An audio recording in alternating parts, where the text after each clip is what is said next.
মদ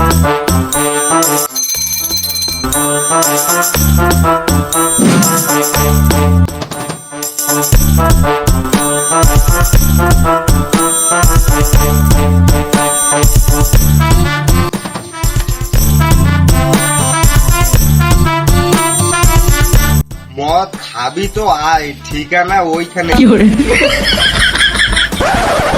মদ খাবি তো আয়, ঠিকানা ওইখানে।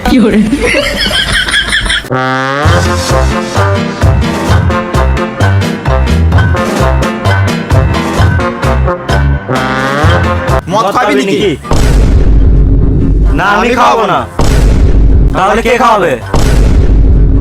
বেশ তাহলে ঘর চললাম। ওই দাঁড়া, ঘর গেলে কি করে হবে?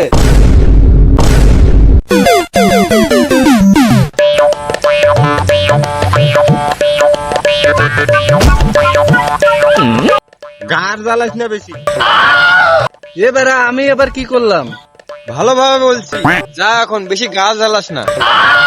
কথাটা তো শোন। দেখ ভালোভাবে বলছি, শোন, নাহলে মাথায় কিলে দেবো, এখানে ছটপটে মরে যাবি। আরে মামনি, আমাকে বলতে দিবি না? ঘর চলে যাব। তুই ঘর যাবি তা আমাদের কি? মানে পুরোপুরি লস।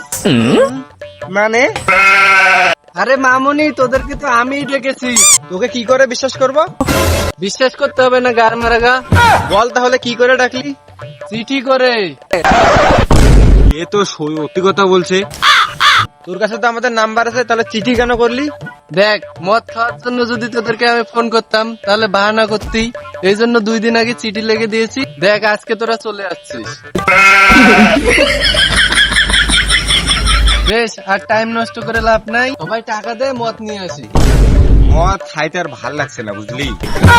কালকে আমি মদ খাইছি, তুই রাখা, আমি ঘর চললাম। তাহলে তুই কিছু দে, আমি কিছু দেই, দুইজনে বসে মদ খাবো। না না, আমার মদ খাওয়া হবে না, আমার শ্বশুর বাড়ি থেকে লোক আসবে।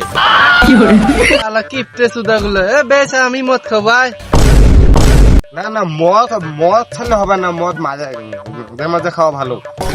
বেমারা, হ্যালো শ্বশুর মশাই, কাল আসিয়েন, আজকে আমি একটু ব্যস্ত আছি, কাজ আছে। বেমারা। শালা মামনি গুলো টাকার বেলায় নাই, মদ খাওয়ার বেলায় সবাই।